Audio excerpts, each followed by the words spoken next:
Faly miarabantsika rehetra amin'ny anaran'ny Tompo. Mahatratra ity Alahady 14 ny volana Jona 2024 ity.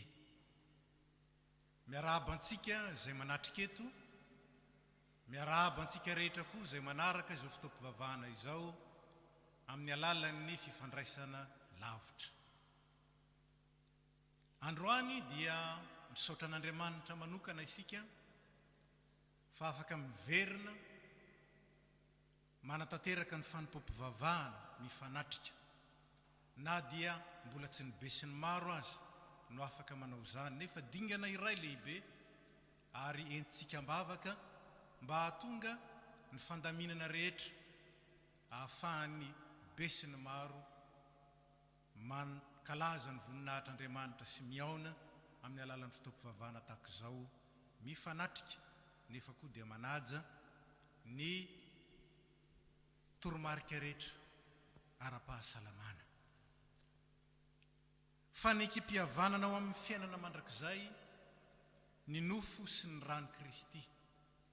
Izany indray ny lohahevitra amin'ny mpanatsika izao fanompoam-pivavahana izao. Dia ny fanahy masin'Andriamanitra ny hitarika antsika, hanazava antsika, hampahery antsika, azahoantsika miaina izany fanekem-pihavanana izany isan'andro. Dia ampitombona amintsika rehetra ny fahasoavana, ny fiadanana avy amin'Andriamanitra raintsika sy Jesosy Kristy Tompo. Amin'ny anaran'ny Ray sy ny Zanaka ary ny Fanahy Masina. Ny Salamo 7:100. 7:100 ny andininy voalohany ka hatramin'ny 7 ary ny andininy 12 ka hatramin'ny 12 no entsika mankalaza ny Tompo. Aorian'izany dia ny hira 9:40 andininy voalohany sy ny 10. Aleloia! Fa tsara ny mihira ho an'Andriamantsika, eny mamy sady miendrika ny fiderana. Manangana ny Jerosalema Jehova, mamory ny Israely voaroka izy, mahasitrana ny torotoro fo izy sy mamey ny feriny. Milaza ny isan'ny kintana izy, samy tononony amin'ny anarany avy reny rehetra ireny. Lehibe ny tompontsika sady be hery, tsy hita lany ny fahalalany. Manandratra ny mpandefitra Jehova, fa mampietry ny ratsy fanahy hatramin'ny tany. Miraha fideranany ho an'i Jehova, mankalazana Andriamantsika amin'ny lokanga, fa Jehova mankasitraka izay matahotra azy, dia izay manantena ny famindram-pony. Mankalazana Jehova ary Jerosalema, miderana Andriamanitra o ry Ziona o. Amen.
Ry Andriamanitra rainay izay any an-danitro,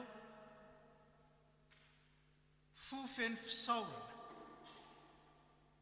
fo feno fankasitrahana, fony tafitafy fifaliana zany no entinay mihira ho anao misaotra sy midera ary mankalaza anao lay mpamonjy amin'ny alalan'i Jesosy Kristy ilay mitarika anay sy mitantana anay amin'ny kerika sy amin'ny fahendrena lalina mamakivaky zao fiainana zao ary mitarika anay ho amin'ny mandrakizay anao tafangoneto zay no ny fahasoavanao zay nanomezanao anay maimaim-poana ny famonjena tamin'ny alalan'i Jesosy Kristy nanasitrananao anay nitehirizanao anay tao ambany fahasoavana ary mbola androtsahanao ny fitahim-panay isanandro eo amin'ny fiainanay derainay ianao ankalazainay ianao ary tsy amin'ny vavanay ihany fa amin'ny fonay manontolo amin'ny mombanay rehetra amin'ny feonay sy ny vetsovetsom-ponay mankasitraka manome voninahitra ary mitsaoka ny fahalebiazanao sy midera ny fahatsaram-ponao tompo sitrakao ny anangonanay eto amin'ity toerana ity sy ampiona-nay amin'ny alalan'izao fotoam-pivavahana izao any amin'ny tokantranonay tsiraray avy mangataka ny fanahinao zahay mba ho eo anivonay ho ao anatinay ary manatrety fotoana ity ahatonga ny teninao ahery eo amin'ny fiainanay ary ahatonga ny vavakay ho anitra kasitrahana eo anatrehanao noho ny fanamasina ny fanahy masina dia amin'ny anaran-tsoan'i Kristy tompo sy mpamonjy anay ary tompon'izao fivoriana masina izao amen. Petraka isika.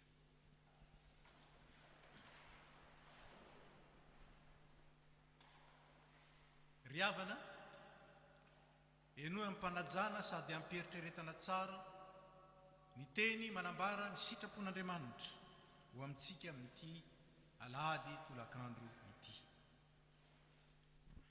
araka ny fahamasinan'ilay miantso anareo dia aoka mba ho masina koa ianareo amin'ny fitondrantena rehetra satria voasoratra hoe ho masina ianareo satria masina aho. Ry havana manoloana izany sitrapon'Andriamanitra izany dia atao amin'ny fanahy isika andiny teny ary anokatra ny fontsika eo anatrehan'ny tompo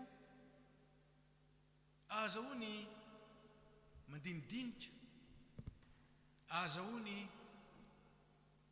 manavao ary azahoany manangana antsika indray hivavaka isika. Ry Andriamanitra rainay izay ny an-danitro masina ianao ka tsy azo vazivaziana Andriamanitry ny fahamarinana rehetra ianao ka sady mankahala ota no marikoriko mpahotana zanakao zahay efa natsanganao tamin'ny alalan'i Jesosy Kristy kanefa eo amin'ny fitondrantenanay dia indraindray mbola miafina izany mahazanak'Andriamanitra anay izany fa ny mahazanak'izao tontolo izao ny mahazanaky ny fahamaizinana indraindray no moseho eo amin'ny fiteninay eo amin'ny fihetsikay eo amin'ny fifandraisanay amin'ny hafa ary indrindraindrindra eo amin'ny fifandraisanay aminao.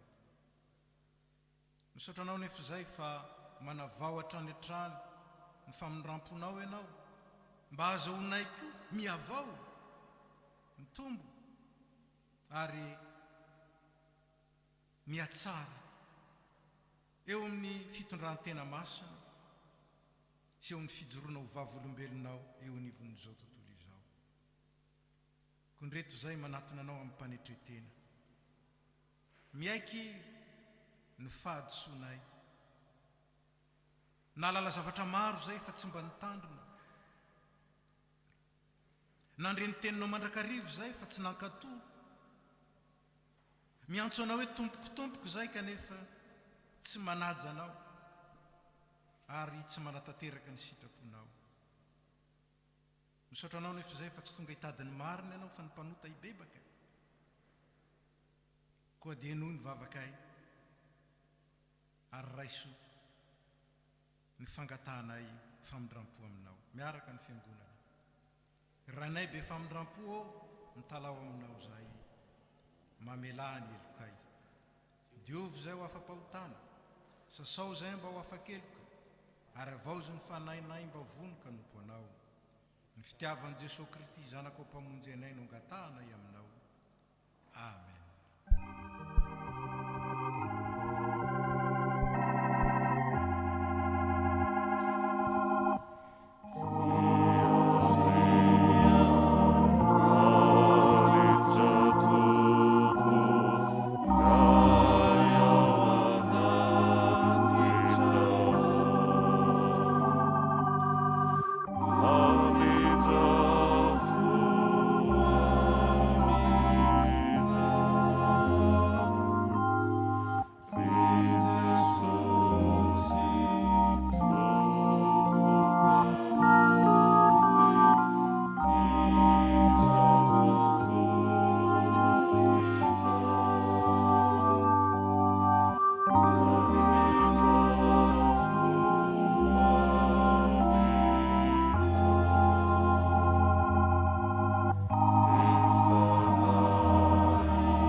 Riavana malala hoy ny tenin'Andriamanitra raha miaiky ny fahotantsika isika, dia mahatoky sy marin'Andriamanitra ka mamela ny fahotantsika rehetra ary manadio antsika ho afaka amin'ny tsy fahamarinana ho antsika izay mibebaka marina ary raiso amin'ny fahatokina sy amin'ny fisaorana ny teny anambarana ny tompo fa efa navelany ny elokao. Iara-mitsangana isika. Hoy ny soratra masina, fa raha ny rano sy lahy sy ny ranomby lahy ary ny laven'ny matotromby vavy afafy amin'ny voaloto no manamasina hatramin'ny fanadiovana ny nofo, maika fa ny rano Kristy izay nanatitra ny tenany tsy manan-tsino an'Andriamanitra tamin'ny alalan'ny fanahy mandrakizay, izy no anadio ny fietreretanareo ho afaka amin'ny asa maty, mba hanimponareo an'Andriamanitra velona.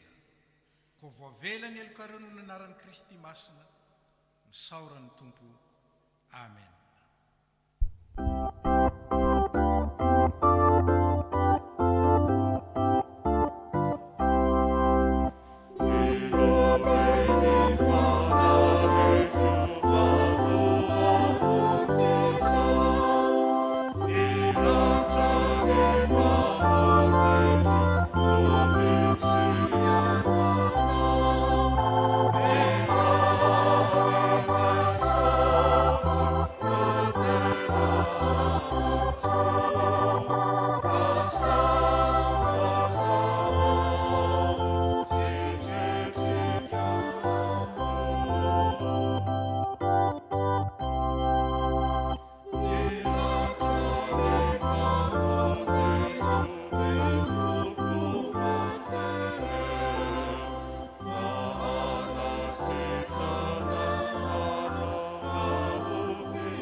Petraka isika.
efa navelan'Andriamanitra ny elontsika noho ny fahasoavany zao sika dia afaka andreny teniny andray ny teniny ary velona ny teniny amin'ny fakasitrahana sy amin'ny fifaliana mialoha ny akaran'ny tompon'anjara ho amin'ny vavaka sy ny famakian-teny dia ataontsika ny hira izay efa voatondro 700 ny andininy voalohany 700 andininy voalohany.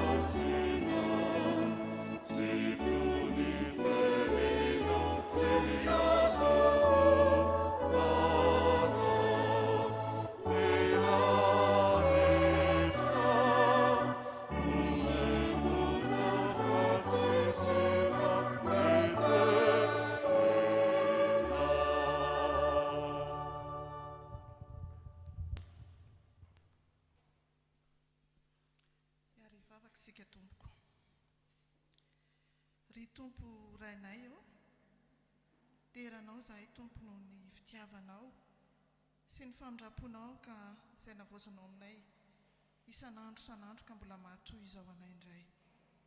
Misaotra anao izay Tompo fa mbola niangaranao indray androany ary mbola omenao fotoana ahafahanay miaino sy mamaky ny teninao.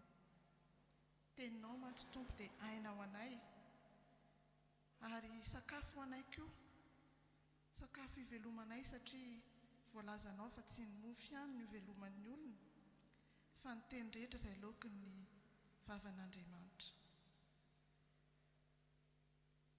Tompo, sokafy arany masom-panahinay ary kasio ny fonay mba ho toy ny tany lonaka ka vokatra be ho amin'ny fanjakanao. Dia tendreo Tompo ny vavan'ny mpanomponao izay tondra ny teny ho anay. Dia mitenena Jehovah fa vonina ianaonao izahay. Amin'ny anaranao Jesosy Kristy no anaovanay izany vavaka izany. Amen. Ny teny hovakitsika dia ho hitantsika eo amin'ny Deutéronomia toko 9 andininy voalohany ka hatramin'ny 12. Deutéronomia toko 9 andininy voalohany ka hatramin'ny 12. Rehefa hita dia vakitsika amin'ny anaran'ny Tompo. Ny lalàna rehetra izay andidiko anao anio dia tandremo arahinareo mba ho velona ianareo ka hiamaro ary hiditra sady handova ny tany izay nianianan'i Jehovah tamin'ny razanareo omena azy. Ary tsarovo ny lalana rehetra izay nitondran'i Jehovah Andriamanitra ao anao tany anefitra izao 70 taona izao. Ampanetry tenanao sy iza-toetranao ary alala izay ao am-ponao na hitandrina ny didiny ianao na tsia. Dia nampanaitry tenanao izy ka namelanao honoana, dia nanome anao ny mana ho aninao izay tsy fantatrao na ny razanao, ampahafantarany anao fa tsy mofo ihany no iveloman'ny olona fa izay rehetra loko ny vavan'i Jehovah no iveloman'ny olona. Ny fitafianao teny aminao tsy rovitra ary ny tongotrao tsy ny vonto izao 70 taona izao. Kaoka ho fantatrao amin'ny fonao fa tahaka ny fananaran'ny olona ny zanany no fananaran'i Jehovah Andriamanitra ao anao. Ary tandremo ny didin'i Jehovah Andriamanitra ao mba handehananao amin'ny lalany sy atahoranao azy. Fa Jehovah Andriamanitra ao efa hampiditra anao any amin'ny tany soa, dia tany misy renirano sy loharano ary rano lalina eny amin'ny lohasasy ny tendrombohitra. Tany misy vary tritika sy vary ordea sy voaloboka sy aviavy ary ampongamben-danitra. Tany misy hazo oliva sy tantely, tany izay hinananao hanina amin'ny fanaranam-po sady tsy hanan-java-mahory akory eo ianao. Tany misy vy ny vato ao aminy ary eo amin'ny tendrombohany no hiadianao varahana. Ary rehefa nihinana ianao ka voky ary misaotra an'i Jehovah Andriamanitra ao noho ny tany soa izay nomenanao, dia mitandrena fa andrao adininao Jehovah Andriamanitra ao ka tsy tandremanao ny didiny sy ny fitsipiny ary ny lalàny izay andidiko anao anio.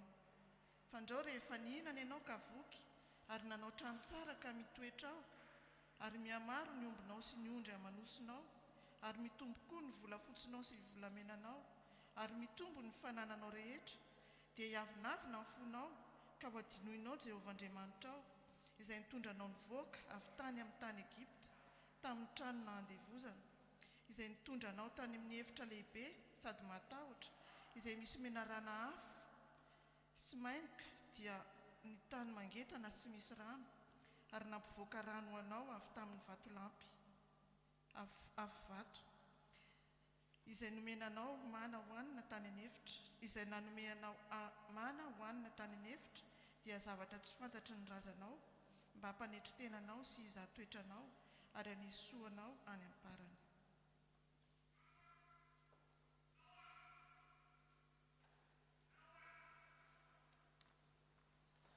Mbola ho toezatsika ny famakinan'ny teny amin'ny soratra masina. Izany dia hitantsika eo amin'ny Korintiana voalohany, toko 10, ny 9:40 sy 7:70. Korintiana voalohany, toko 10, ny 9:40 sy 7:70. Ny kapoaky ny fisaorana izay isaorantsika, tsy firaisana amin'ny ran'ny Kristy va izany? Ny mofo izay vakitsika, tsy firaisana amin'ny tenan'i Kristy va izany? Satria iray ihany ny mofo, dia tena iray ihany isika na dia maro aza, fa isika rehetra dia samy mandray amin'izany mofo iray izany avokoa. Dia vakitsika mpitsanganana ny soratra masina manaraka amin'ny filazantsara ny Jona, toko 9, manomboka amin'ny 1:1-20 ka hatramin'ny 7:20. Jona, toko 9, manomboka amin'ny 1:1-20 ka hatramin'ny 7:20. Izao no mofo velona izay nidina avy tany an-danitra. Raha misy mihinana ity mofo ity dia ho velona mandrakizay izy, ary ny mofo izay omeko dia ny nofoko ho fiainan'izao tontolo izao. Dia nifandritra ny Jiosy ka nanao hoe, ataon'ilay Jona reny ny fanomeny nofony ho antsika. Fa hoy Jesosy taminy, lazaika aminareo marina dia marina tokoa, raha tsy mihinana ny nofony zanak'olona sy misotro ny rany ianareo dia tsy manana ny fiainana ao aminareo. Izay mihinana ny nofoko sy misotro ny rako no manana fiainana mandrakizay, ary izaho anangana azy amin'ny andro farany. Fa ny nofoko no tena fihinana, ary ny rako no tena fisotro. Izay mihinana ny nofoko sy misotro ny rako no mitoetra ao amiko, ary izaho kosa ao aminy. Ary tahaka ny nandrahan'ny ray velona ahy, izaho koa velona ao amin'ny ray, dia tahaka izany koa izay mihinana ahy no velona amiko. Ity ny mofo izay nidina avy tany an-danitra, tsy tahaka ny razana izay nihinana nefa maty ihany, fa izay mihinana ity mofo ity dia ho velona mandrakizay. Amen.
Fanekempihavanana ho amin'ny fiainana mandrakizay ny nofo sy ny rany Kristy. Ny fanahy masin'Andriamanitra ne anazava sy hitarika antsika azognontsika tokoa miaina mivelona ny fiainana mandrakizay dia nyzao sady no ny nofo sy ny rany Kristy. Amen. Mipetraka isika.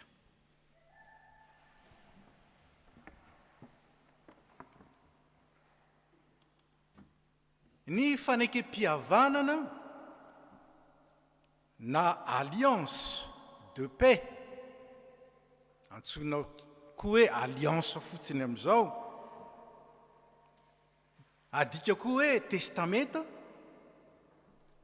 dia fifamatoram-pihavanana avy amin'ny teny hoe fatotra na fatorana lien, avy amin'izay ny hoe mamatotra lie. Ny fanekam-pihavanana zany dia fifamatorana eo amin'ny antoko roa samihafa na olon-droa, ka tsy misy mampisaraka na mampifanalavitra na mampifanohitra ireo izay vita fanekena. Ary ao amin'ny soratra masina eo amin'ny fiangonana dia ampiasaina ny teny hoe firaisana, unité, na fiombonana, communion, ilazana ny fifandraisan'ny tompo amin'ny mino na ny fifamatoran'ny tompo amin'ny mino. Ny fanekam-pihavanana zay nataon'Andriamanitra tamin'ny olona tamin'ny alalan'i Jesosy Kristy dia miorina indrindra amin'ny fiainana mandrakizay. Ary efa nambarantsika tamin'ny heriny fa manompoka eto zany fiainana mandrakizay zany. Eto no andraisana ny fiainana mandrakizay. Eto ny velomana ny fiainana mandrakizay. Ary eto no iazonana ny fiainana mandrakizay. Tsy navelan'Andriamanitra iady rery ho amin'izany fiainana mandrakizay zany nefa isika, fa ao anatin'ny fanekena dia omenitsika ny lalana marina ho amin'izany dia Jesosy Kristy. Maty ny solo antsika ary nitsangana tamin'ny maty hitarika antsika ho amin'ny fiainana mandrakizay. Averiko ihany, manompoka eto zany fiainana mandrakizay zany. Zany hoe manompoka eto no iainana ny fiainam-baovao na andehanana amin'ny fiainam-baovao. Raha misy olona amin'ny Kristy hoy Paoly dia olom-baovao izy. Ka ahoana ary ny velomana amin'izany fiainam-baovao zany? Ahoana zany mivelona ny Kristy,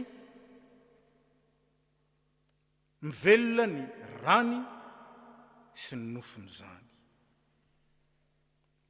Hoy ny Jona no vakitsika teo, lazaiko aminareo marina dia marina tokoa, raha tsy mihinana ny nofony zanak'olona sy misotro ny rany ianareo dia tsy manana fiainana ao aminareo. Fa zay mihinana ny nofoko sy misotro ny rako no manana fiainana mandrakizay. Ary zaho anangana azy amin'ny andro farany, fa nofoko ny tena fihinana ary ny rako ny tena fisotro. Antsika fa miteny malagasy ny atao singateny fi dia milaza fahazarana na milaza zavatra atao mandrakariva. Araka zany, rehefa miteny ny tompo hoe nofoko ny tena fihinana dia milaza zany hoe fihinana isanandro isanandro. Fisotro zany hoe sotroina isanandro isanandro tsy tapaka. Ny nofoko ny tena fihinana, ny rako ny tena fisotro hoy ny tompo,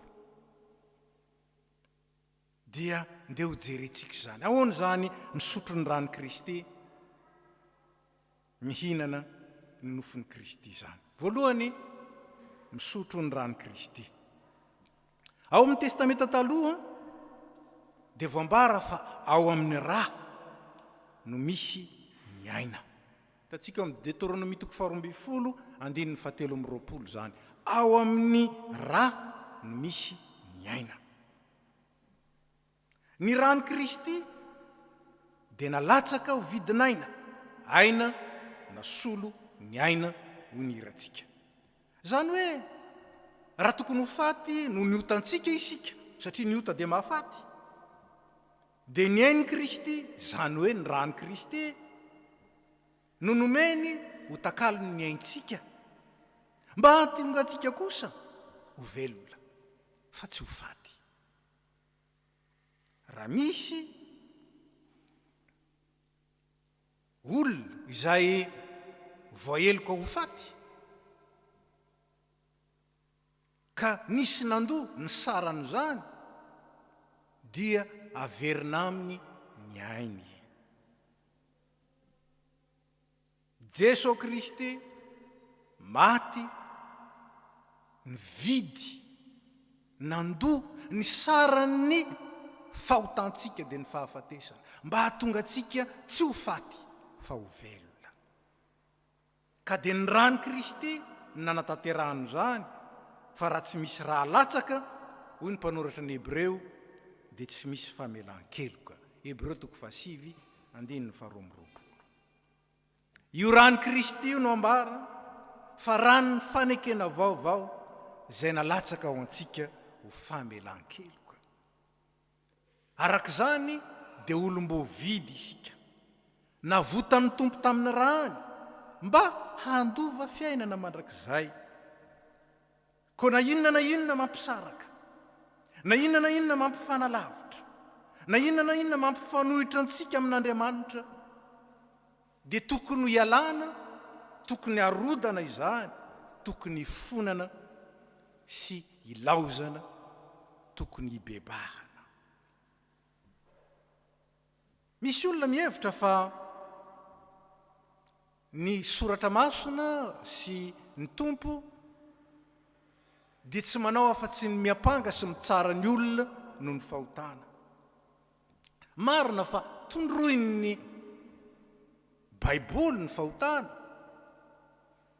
ary ny fanahy masina dia mandresy lahatra antsika ny amin'ny fahotana, hoy ny soratra masina. Kanefa izany fanondrona ny fahotana izany tsy natao hampiororo sy hampitahotra, fa ody tahotra sy toky aza, assurance ho isika. Satria nahoana?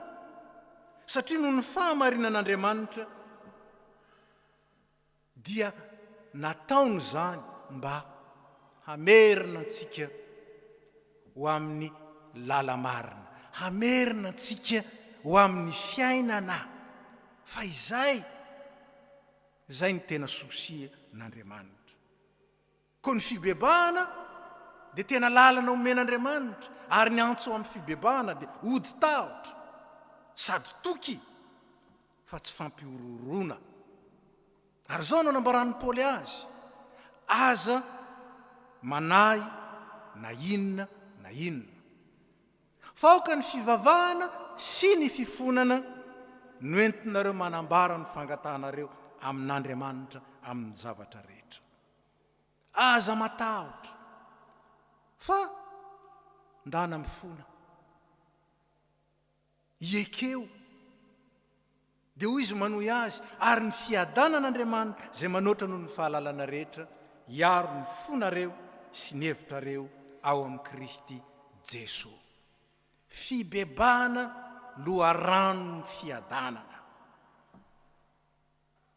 Zavatra ngezabe zany. Ary zany ny fiadanana omen'Andriamanitra, le tsy hain'izao tontolo izao omena. Fiadanana mitondra fiadanana zany. Atsika moa fa amin'ny Baiboly ny teny fototra ilazana ny fiadanana sy ny fihavanana dia iray ihany. Azo lazaina hoe fiadanana égale fihavanana, fihavanana égale fiadanana. Arak'izany ny fampihavanana ateraky ny fibebahana dia miantoka fiadanana. Koa ny fiekenkeloko ary havana tsy mavesatra, fa manala ny mavesatra dia ny vesatry ny ota sy ny vokatry zany. Ny fiekenkeloko ary havana dia mitondra fiadanana, ary io fiadanana io ny lova ny fiainana mandrakizay. Fiadanana ho anareo ny tompo rehefa nitsangana tamin'ny maty izy, dia ny teny io intelo miantaona.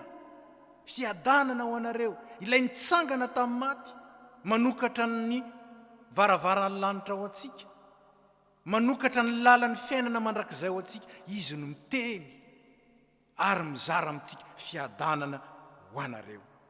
Lovan'ny fiainana mandrakizay ny fiadanana.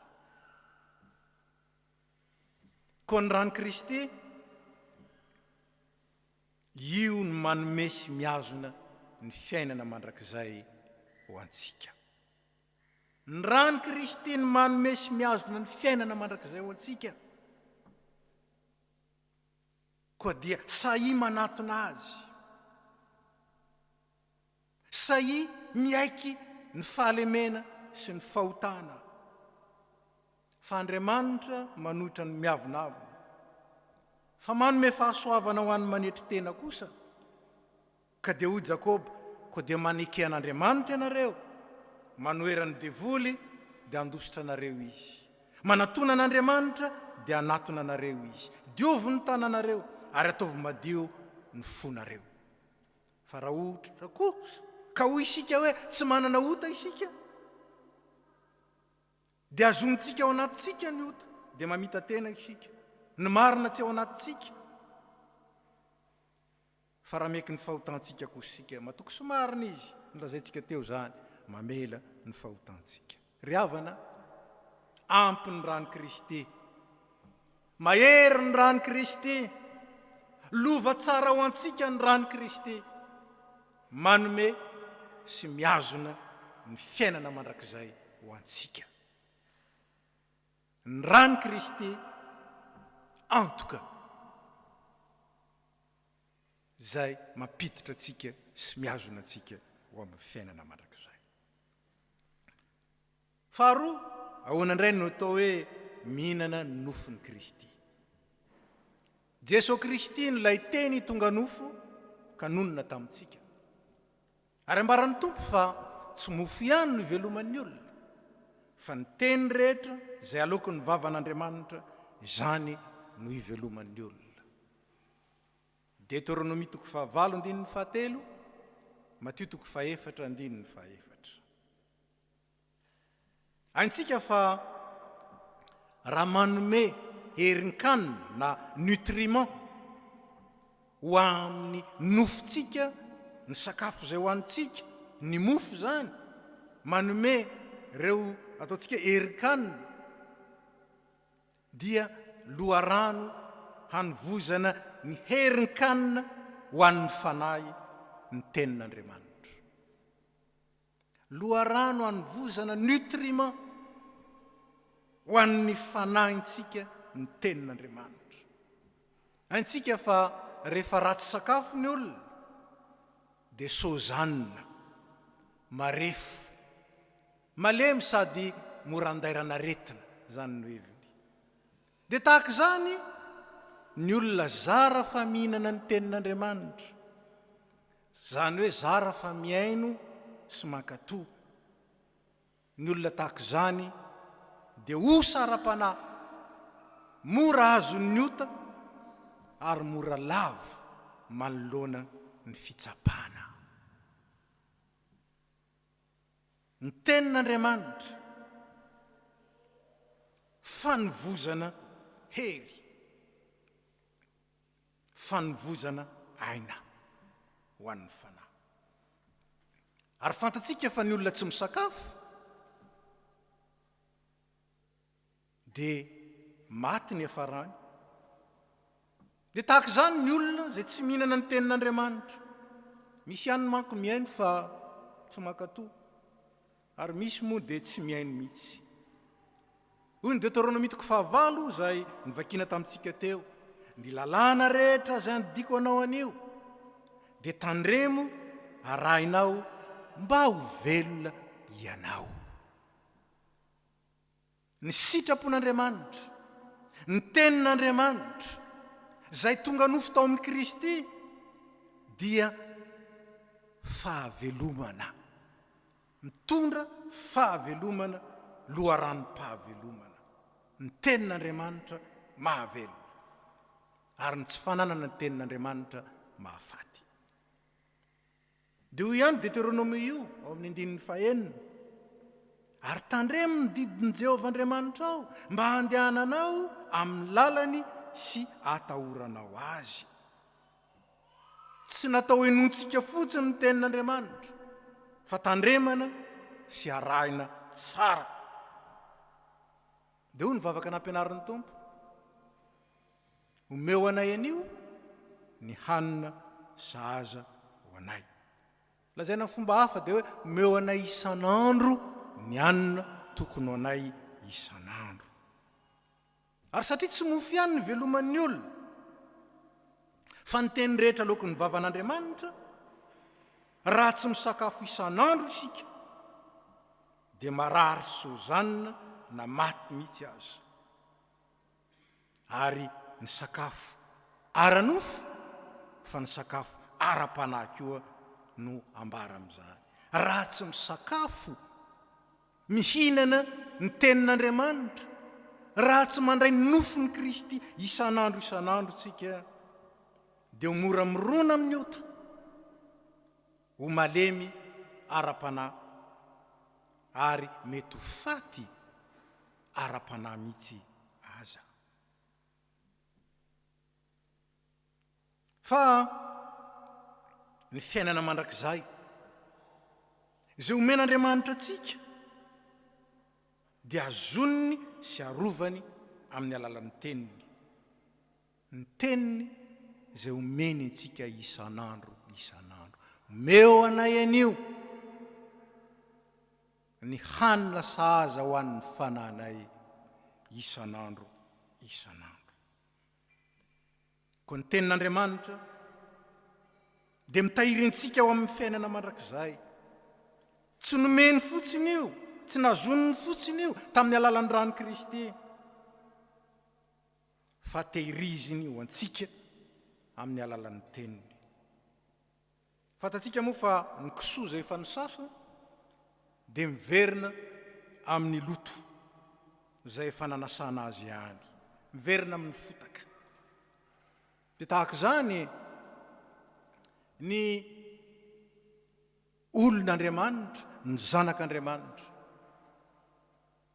izay tsy diovin'ny tenin'Andriamanitra isan'andro, fa ny tenin'Andriamanitra izay nomena antsika dia nomena antsika hiazonana antsika ao amin'ny fiainana mandrakizay. Efa mahadio raha teo ianareo no niteniko izay nolazaiko taminareo ny Tompo ao amin'ny Jona 5:10, fanadiovana ho amin'ny fiainana mandrakizay ny tenin'Andriamanitra. Ny rano Kristy manome antsika ny fiainana mandrakizay. Ny nofon'ny Kristy, izany hoe ny teniny, miazona antsika ao amin'ny fiainana mandrakizay. Zany no lalana izay tarihan'Andriamanitra antsika isan'andro miaina ny mandrakizay denety. Fa manomboka ety ny fiainana mandrakizay, iainana denety ny fiainana mandrakizay, ary tehirizina ho anao izay mivelona izany isan'andro ny fiainana mandrakizay. Fatatsika moa fa isaky ny fandraisana ny fanasan'ny Tompo dia matsiaro izany fanomezan-dehibe natolotr'Andriamanitra antsika izany tamin'ny alalan'ny zanan'ilay tokana isika, ny fanasan'ny Tompo izany. Fahatsiarovana na fampahatsiarovana ihany izany. Misy ny mandray fanasan'ny Tompo isaky ny Alahady, ny ray mandeha isan-kerinandro izany. Misy manao izany indroa isam-bolana, misy manao izany indray mandeha isam-bolana, misy manao izany indray mandeha isa-telo volana, misy ary fiangonana indray mandeha isa-taona ihany no manao izany. Fampahatsiarovana izany. fa ny finanana kosa ny tenan'i Kristy sy ny fisotroana ny rany dia isan'andro eo amin'ny fiainantsika. Ny fiainana ny fanomezan'Andriamanitra tamin'ny alalan'ny zanany ho atsika dia isan'andro ary ho mandrakizay. Ny tompo dia matoky amin'izany fifanekena izany, ataontsika hoe fifamatora-mpihavanana, alliance, izany hoe vita borna hozy ny fiteniny lazan'ny namoty izy ny olona azy, mifamatotra amin'ny Kristy. Arak'izany ny tompo dia matoky amin'izany fanekena izany. Avaoziny isan'andro ho antsika ny teniny, avaoziny isan'andro ho antsika ny famindram-pony sy ny herin'ny rany, avaoziny fa izaso ianao kosa moa ve mahatoky amin'izany? Moa ve mihazona tsara izany fanekena izany ka manaiky ny tenin'ny tompo hoe ny rako no fisotro ary ny nofoko no tena fihinana. Ry havana, androan'ny ray tia hanavaony izany antso izany ny tompo satria tiany tsy ho tapatapaka ny fifandraisanao aminy ary tsy tiany ho tapatapaka ny firosoanao, ny fandrosoanao ho amin'ny fiainana ny mandrakizay n'Andriamanitra. Ny rako ny tena fisotro, ny nofoko ny tena fihinana. Raiso ny fitahiana iara-mitsangana isika.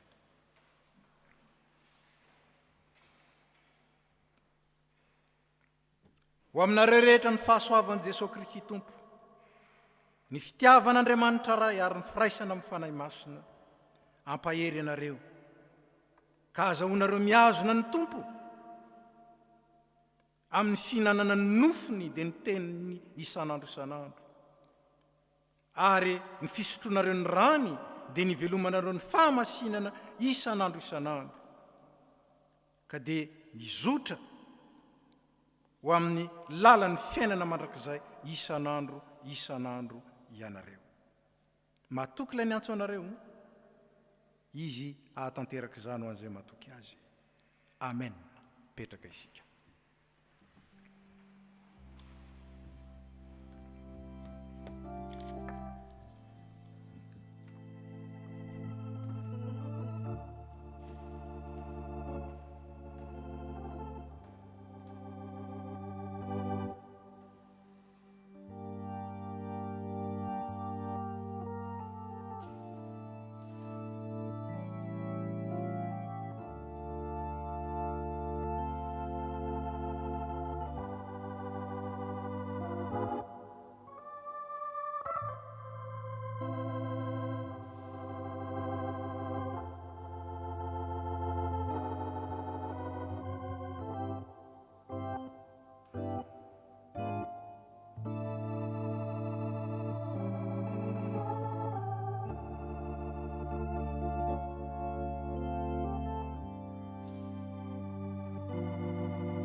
Amin'ity Alahady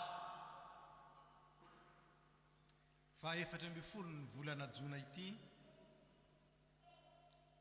dia ny faneken'ny mpinon'ireo apôstôly no antsika manavao indray ny fanambarantsika ny finoantsika sy manavao ny fanoloran-tenantsika izotra ho amin'ny lalana mandrakizay izay efa nisoritan'i Kristy ilay lalana sy fahamarinana ary fiainana ho antsika. Ka eo mpitsanganana isika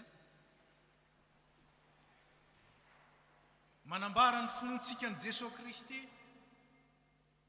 dia araka ny tenin'ny Jona mpanao batisa hoe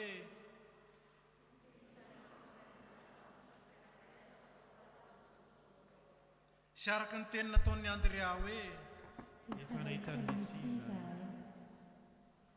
sy araka ny teny nataon'ny Natanaela hoe Rabio, ianao zanak'Andriamanitra, ianao mpahazaka Israely. sy araka ny teny nataon'ny Samaritana hoe ny tenanay no nandray ka fantatray fa izy toy ny mpamboly Jesosy. sy araka ny teny nataon'ny Petera hoe Ianao no Kristy zanak'Andriamanitra be, ianao no manana ny teny fiainan'izay. ary araka ny teny nataon'ny Tomasy hoe Tompoko sy Andriamanitra. petraka isika. Izao dia tonga amin'ny fotoana ny filazan-draharaha isika.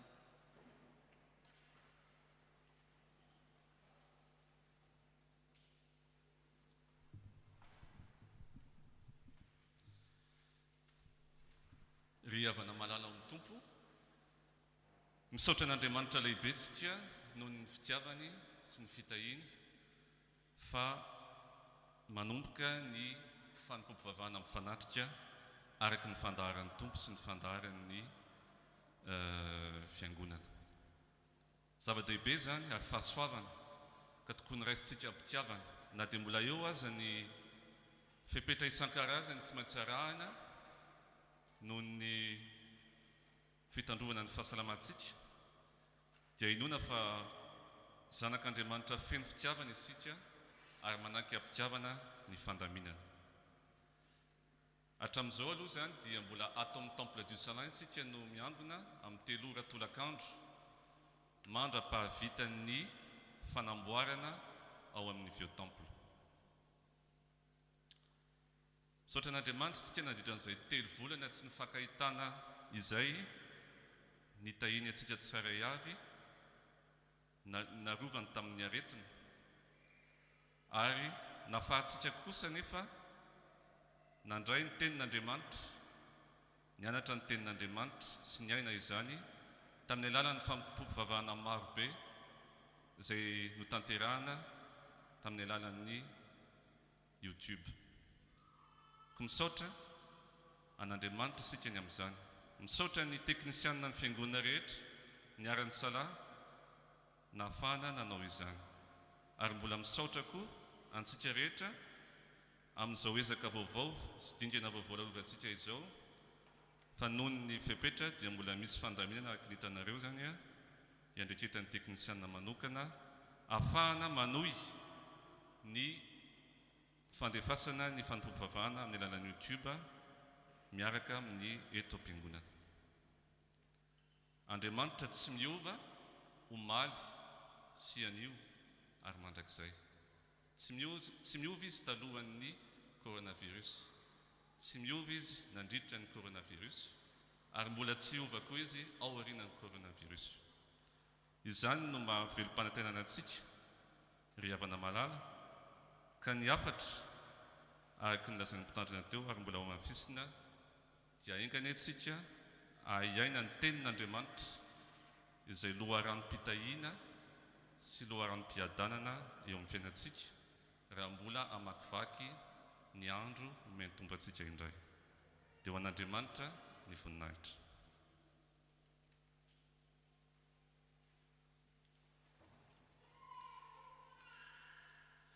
Dia mbola mpifaliana trano ry havana ny ara-banantsika anio amin'ny anaran'ny mpitandrina sy ny komite FPMA Toulouse ho an'izay manatrika eto sy ireo any amin'ny tokantrano tsirairay avy any amin'ny alalan'ny YouTube. Toy izao indray ireo vaovao ampitaina amintsika anio izay mitaona antsika hahatanteraka ny asa fampoantsika araka ny fanomezam-pahasoavana sy ny antso miantefa amin'ny tsirairay. Vaovao nasionaly filazana manjo nantsony ray ody any aminy itompokila faly andro rakotomavo tamin'ny zoma 5 Jona 2024 teo tany Livry Gargan rehefa nivahiny 17 taona teto an-tany ka namelany zanany Kamboty Heriniana rakotomavo mpianatra 20 taona mandalo eto Clermont-Ferrand mpikambana amin'ny STK.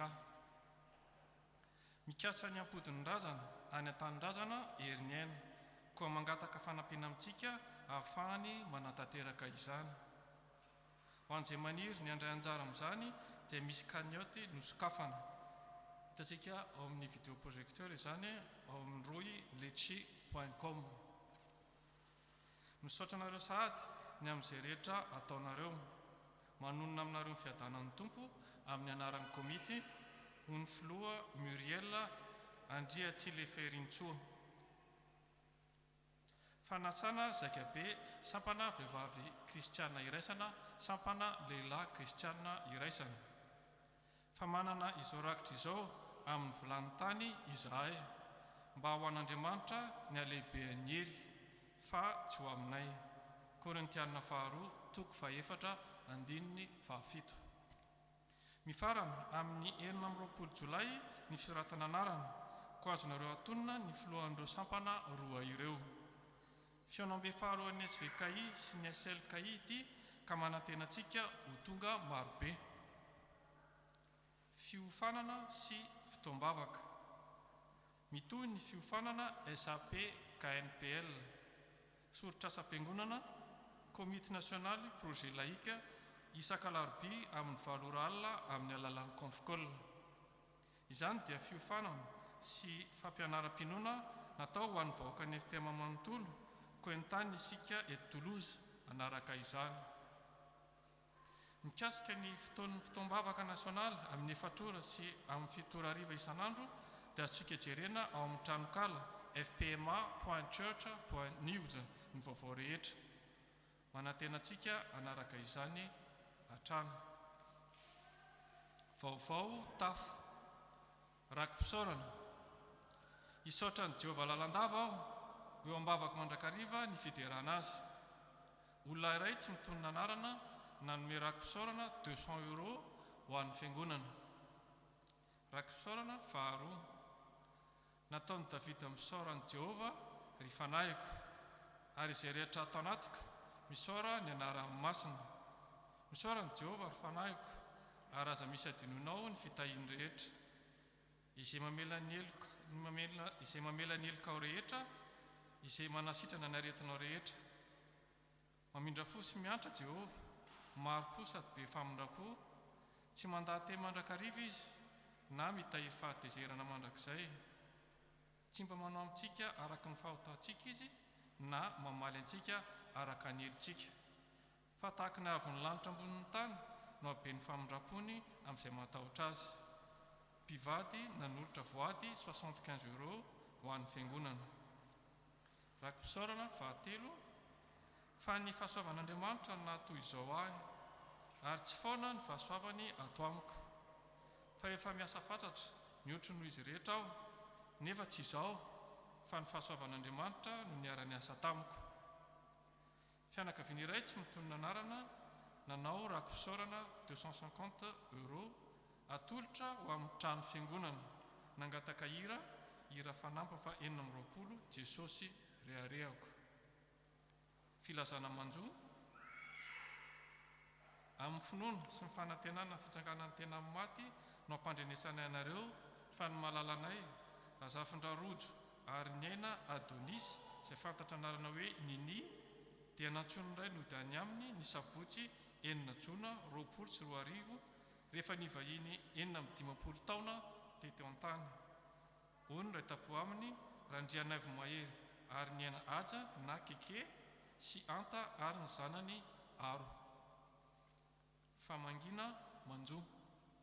Notanterana ny Alahady 20 Jona 2020 ny famangina ny fianakaviana Ramamonjy Heriniaina sy Any Malala ary Ramamonjy Weltahina izay namoy ny reniny. Filazana teraka. Tout ce que l'Éternel veut, il le fait, dans les cieux et sur la terre, dans les mers et dans tous les abîmes. Psaume 135, verset 6. Nous sommes heureux de vous annoncer la venue de notre premier enfant, Mial Winry Razanatouv. Nous rendons gloire à Dieu pour ce bébé surprise qui nous remplit d'amour et nous souhaitons que le chemin de Mial soit pavé par la parole du Seigneur. De la part des parents, Manantsu et Luva Razanatouv. Sampana STA, c'est cool. Que la paix de Dieu soit avec vous. Instruis l'enfant selon la voie qu'il doit suivre, et quand il sera vieux, il ne s'en détournera pas. Proverbe, chapitre 22, verset 6. À l'occasion de notre Incenton 2020, nous sommes heureux de convier les parents et les enfants à notre week-end du 20 au 21 juin. Une formation sera dispensée aux parents, suivie d'un atelier en distanciel pour l'élaboration de cookies pour nos enfants. Les ingrédients devront simplement être prêts au début de l'atelier. En pièces jointes, vous pourrez trouver le flyer détaillant les activités proposées pour le samedi 20 juin, ainsi que la liste de tous les ingrédients pour les cookies. Nous vous attendons nombreux et dans la joie de notre Seigneur Jésus-Christ. Que Dieu vous bénisse. Rojombavaka, mampatsiatsika fa misy ihany koa ny rojombavaka isan'andro. Ny tableau mirakitra ny sujet de prière dia efa alefa mivondron'asa fiainam-piangonana sy ny dekony mivala hatrany amintsika. Rakitra sy adidy. Miantso fanaty sitrapo eny ambarao zany. Amosa 2:4-5. Ny fandoavana ny adidy sy rakitra ary fanaty pisaorana dia atsika atao amin'ny alalan'ny virement na chèque alefa any amin'ny mpitambola fiangonana na carte bancaire amin'ny alalan'ny roy elo aso. Izany dia afaka atao koa amin'ny tranokala fiangonana fpma-toulouse.com, rubrika vondronasa vola sy fananana, izay ahitanao torolalana manazava ny fanaovana azy. Afaka manao izany koa isika rehefa mirava ny FANOMPOAM-PIVAVAHANA ka izy arina anatsianan'izany eo am-pivoahana. Miankaviny indrindra isika mba hanoratra ny anton'ireo fandraisana anjara na horakitra na adidy na rakim-pisaorana. Dia tsarovy ry havana fa ny manome amin'ny fifaliana no kasitrahan'ny Tompo. Vokatra Pentekosta. Misaotra antsika namaly antso ary misaotra an'Andriamanitra fa mitentina 1540 € ny vokatra voaray tamin'ny Pentekosta. 1900 € ny tanjona no kasaintsika ho tratrarina. Trano fiangonana. Araka ny fivoriam-be mpandray tamin'ny volana martsa 2024 dia mampandry antsika fa mitony tetika azy amin'ny firosoana fananana trano fiangonana. Izy vao miera manokana tsangana andinika lalina momba izany. Ny fanomezana na tonom-bola tiantsika atao ho fanohana izany asa izany dia alefa en sous-compte trano fiangonana, Coasio libellé trano espace anarana ny fandoavam-bola atao. Ny numéro IBAN sous-compte FPMA Toulouse dia ho hitantsika amin'ny site internet. Catéchomène. Izy fampianarana catéchomène androany amin'ny 10 ora hariva amin'ny alalan'ny visioconférence. Étude biblique. Izy ny étude biblique ny talata fa 4 Jona amin'ny 9 ora hariva amin'ny alalan'ny visioconférence ihany koa. Diary-piangonana.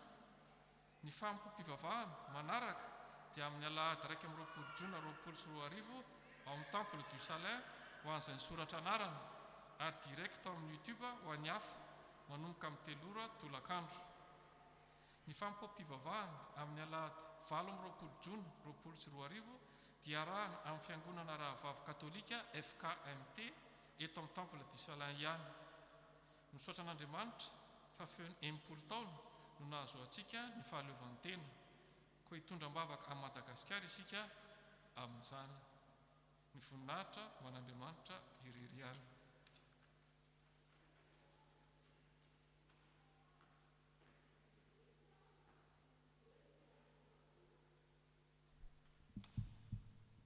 Ry havana, hoy ny soratra masina hoe ny zavatra rehetra miara-miasa ahasoa izay tia an'Andriamanitra. Fatatsika fa fanao na zatratsika ny manao rakitra roa isa na Alahady. Na dia fantatra ihany aza fa mitambatra ao amin'ny asa eto amin'ny fiangonana ny fampiasana ireo rakitra roa ireo fa tsy misaraka akory. Efa noeritreretin'ny komity tamin'ny fiandohan'ny taona ny anambarana ny rakitra ho ray ihany fa tsy sarana ho rakitra voalohany sy faharoa. Nefa dia nisy ihany ny aya sy ny tahotra hoe sao dia ampiena ny zavatra omen'ny olona zany ka raha zatra manome roa izy ny ray ihany no rotsany fa ny anankiray ny faharoa hotazoniny any am-paosy zao anefa rehefa nidona iny valanaretiny iny ka tsy afaka niona taty am-piangonana isika dia napetraka ny fomba fandrotsahana rakitra amin'ny alalan'ny virement ny chèque ary ny elo aso ary dia hita fa tsy vitany hoe tsy nampisarantsika ny rakitra voalohany sy faharoa fa nitombo azy ny rakitra ary misy maromaro taminareo izay nilaza fa nanovan'ny rispo sy ny fomba fanomezana ho an'Andriamanitra ary nanosika hijery kokoa ny asan'Andriamanitra amin'ny ankapobeny fa tsy manaraka fombafomba fotsiny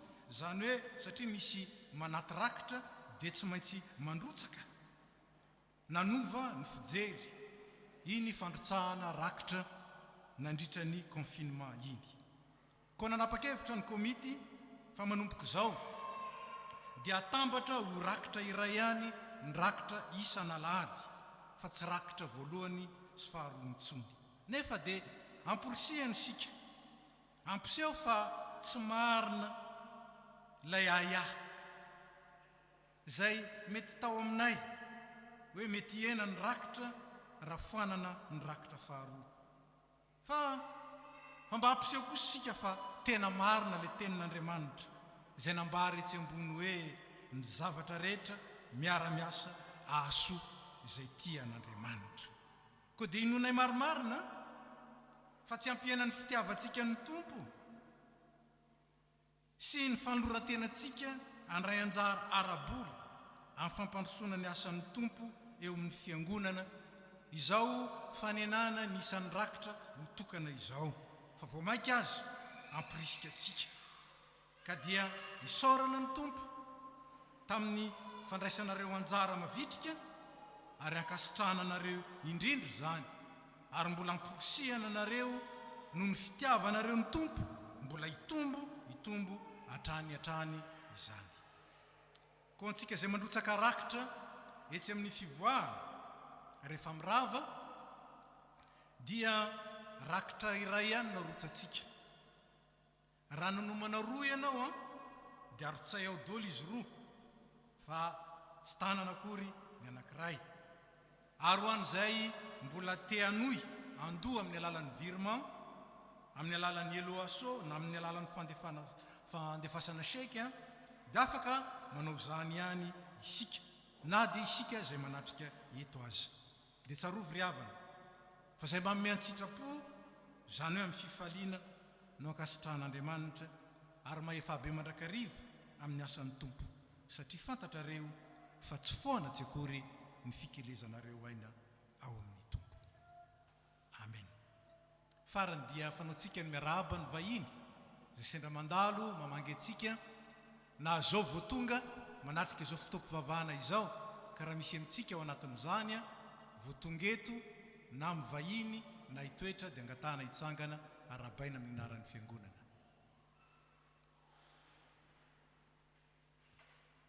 dia fifaliana ho anay ny miarahaba anareo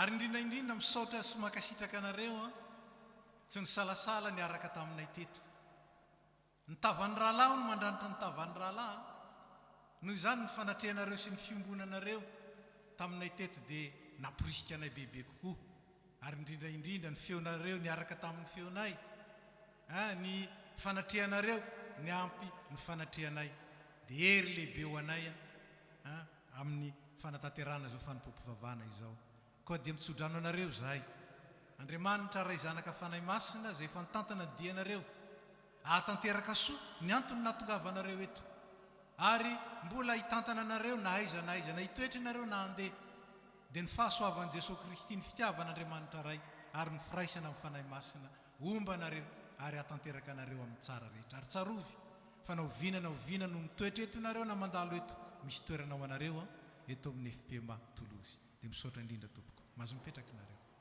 merci beaucoup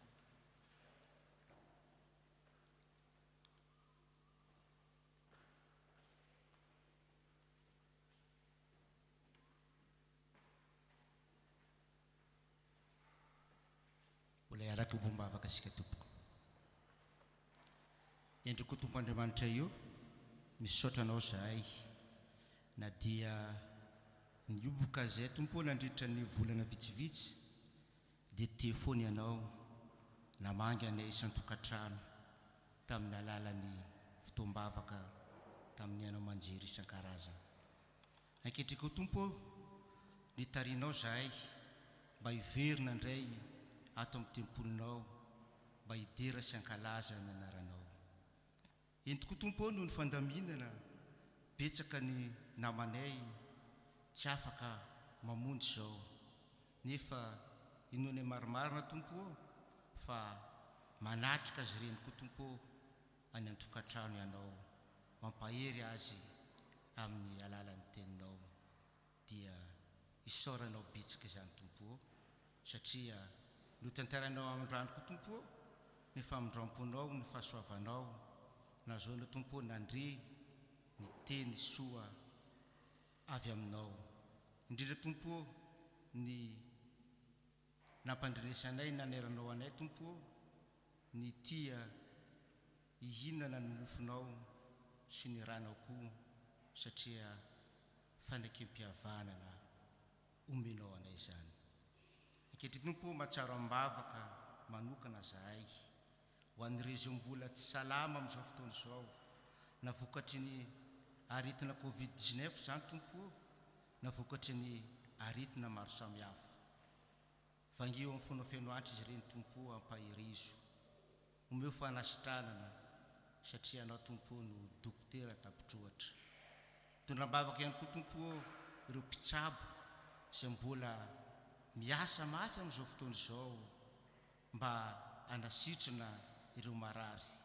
Tompo Andriamanitra io omeo ny fitiavanao izy ireny mba azahoany tompo manatanteraka zany asa zany amin'ny fifaliana.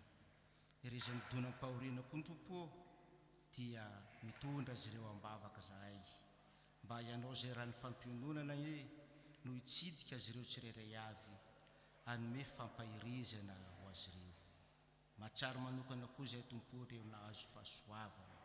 Ianao ny tena aminay hoe misaora amin'ny Jehovah amin'ny zavatra rehetra, koa dia entinay tompo am-bavaka ireny mba ahay saotranao tokoa noho ny arim-pahasoavana natobako ao azy ireo. Ketry tompo mahatsaro am-bavaka manokana ihany koa ireo fiangonana sasany zay tsy afaka miona noho ny antony maro samihafa. Betsaka tompo ny fiangonana mbola mihita amin'izao fotoana izao, betsaka ny voakanao zay tsy afaka mifanatritava miaraka mifampahery amin'ny alalan'ny teninao tahaka n'izao taona izao. Vangio amin'ny fona fenoanitra izy ireny tompo mba azo hery. Vavaka manokana koa tompo zahay ho an'ny Madagasikara-nay. Fantatrao tompo ny zavatra rehetra, fantatrao tompo ny fiainan'ny malagasy, fantatrao ny zavatra misy amin'izao fotoana izao, na tsy tena aza tompo zao valana aretina zao zay mbola tsy mitsahatra mianaka amin'ny firenenay amin'izao fotoana izao. Da io tompo ny mpitondra mba ahay andray fanapahan-kevitra tsara hoentin'ny tompo anasoa ny vahoaka. Da io koa tompo ny vahoaka malagasy rehetra mba tsy tianao molotra fotsiny fa akakezinao ny fony mba hahatonga azy ireo tompo hiankina tanteraka aminao amin'izay rehetra atao. Vavaka manokana koa tompo ho an'izao firenena mandray anay izao mba hitoetreto tompo ny fiadananao, mba hiadananay ihany koa. Tondram-bavaka ihany koa tompo ny firenena rehetra tantany eran-tany, ny mpikarakara zay mitady fomba tompo hoentina hitsaboana zao valana aretina zao. Mitary azy ireo tompo mba ahita zay vahaolana hoentina hitsaboana izao valana aretina zao. Tompo Andriamanitra io fantatray fa ny fahasoavanao dia ampy mizara ho anay tsirairay avy, koa zay rehetanao tompo mahasoa anay dia tanteraho araka ny haben'ny famindramponao. Tianay tompo ny anakambana zao vavaka izao amin'ny vavaka tsara fa iny ny ampianarinao manao hoe renazay anan-danitro ho masinany eny aranao, ho tonga ny eny fanjakanao, atao any sitraponao, ety an-tany takany an-danitra, meona an'izy any nasazo anay, ary mamelany elokay, tahaka ny manjy meloka taminay, azo mitondranay amin'ny fakapanahy, fa manafahany amin'ny ratsy. Anao ny fanjakana sy ny hery, ary voninahitra mandrakizay. Amen.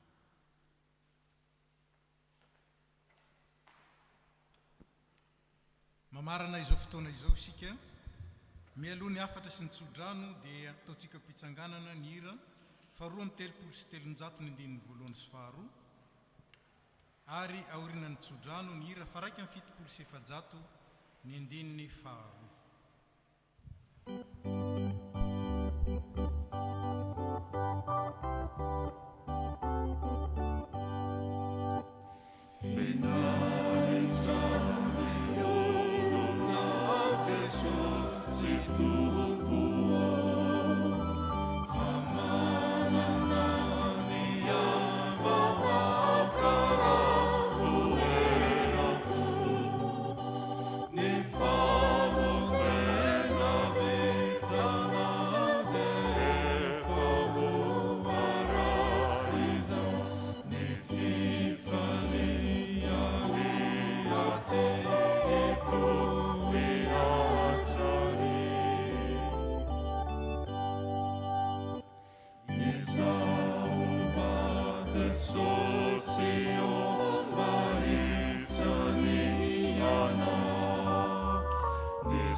Fa rehefa mivoaka eto tsika dia aviatsika rehetra no mivoaka, na zay niditra aviatsy aza, aviatsika no mivoaka, ary ery amin'ny varavarana ery ny fanatazan-drakitra volomparasy, ao no ametrahantsika na ny rakitra na ny adidy na ny raiki-pisaorana arak'izay fandaminana efa napetraka teo. Zao nafatra ho antsika avy amin'ny tenin'Andriamanitra. Fa ianareo ro malala dia ataovy izay androsoanareo amin'ny finoanareo masina indrindra, ka mivavaho ny fanahy masina, ary tehirizo ny tenanareo ao amin'ny fitiavan'Andriamanitra, miandro ny famindrampony Jesosy tompontsika ho fiainana mandrakizay. Raisy ny tsodrano izay tononona amin'ny anaran'ny tompontsika. Ary ho an'izay maro anareo mba tsy ho tafitohina, ary ametraka anareo tsy hanatsina ny lohan'ny voninahiny amin'ny firavoravoana, dia ho an'Andriamanitra tokana mpamonjy antsika amin'ny alalan'i Jesosy Kristy tompontsika ny voninahitra sy ny fahalebiazana, ny fanjakana sy ny fahefana hatramin'ny taloha indrindra sy ankehitriny ary mandrakizay. Amen. Raika amin'ny fitopolo sy efajato andininy faharoa.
Voninahitra ho an'Andriamanitra ray zanaka ary fanahy masina, izay hatramin'ny taloha indrindra ka ho mandrakizay.